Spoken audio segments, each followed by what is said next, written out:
L'histoire des stations de métro, c'est tous les jours cet été grâce à un spécialiste de l'histoire de Paris et surtout de ces métros que l'on prend chaque matin peut-être.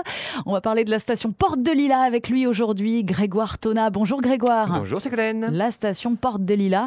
Alors dites-nous tout sur cette station. Bon, alors autant le dire, vous n'êtes jamais descendu sur les quais de cette station. En revanche, il y a de fortes chances que vous la connaissiez, tout simplement parce que c'est la station que la RATP réserve pour tous les tournages de cinéma. Ah ouais, sérieux? Ah ça c'est bien. Alors, racontez-nous cette histoire. En fait, il existe 3 stations Porte des Lilas. Il y en a 2 qui sont ouvertes au public, sur les lignes 3 bis et 11. Et puis il y en a une autre qui a été construite dans les années 30 pour un prolongement qui n'a jamais vu le jour et donc qui sert aujourd'hui pour le cinéma. En fait, elle présente un véritable avantage parce qu'elle ressemble à la majorité des stations existantes. Et donc il ne reste plus qu'aux décorateurs qu'à remettre des plaques, des noms de stations factices pour les besoins du tournage. Qu'est-ce qu'on trouve comme films qui ont été tournés là-bas? Il y en a énormément, mais pour les plus connus, les plus récents, on peut citer Le fabuleux destin d'Amélie Poulain, Les femmes de l'ombre tout récemment avec Sophie Marceau, ou encore un autre film avec Gilles Lelouch qui s'appelle À bout portant. Ah oui, d'accord, ça a été tourné là. Bon, eh ben, on les regardera d'un autre œil maintenant. Est-ce qu'elle va passer beaucoup de tournages, cette station du coup?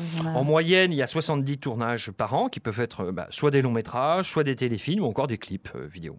Alors, il faut que vous sachiez tout de même qu'il y a un moment dans l'année où il est possible de la visiter, cette station, c'est lors des journées du patrimoine.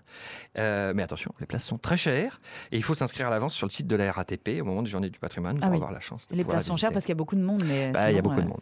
Sinon c'est gratuit. Merci beaucoup Grégoire Tona, la station Porte des Lilas, donc spécialisée dans le cinéma. Ce rendez-vous à réécouter sur francebleu.fr et on se donne rendez-vous la semaine prochaine.